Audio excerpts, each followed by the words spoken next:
Having proper control over the dates used when viewing data in your widgets is key to proper analysis. So, we've enhanced dashboards and custom reports to maintain date ranges and filter selections per user.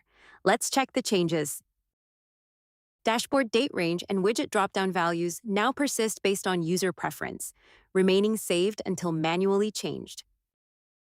You can manually select the comparison date range on the dashboard or the custom report builder.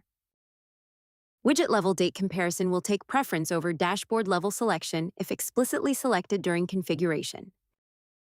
The way custom reports are done hasn't changed, but you might feel the differences.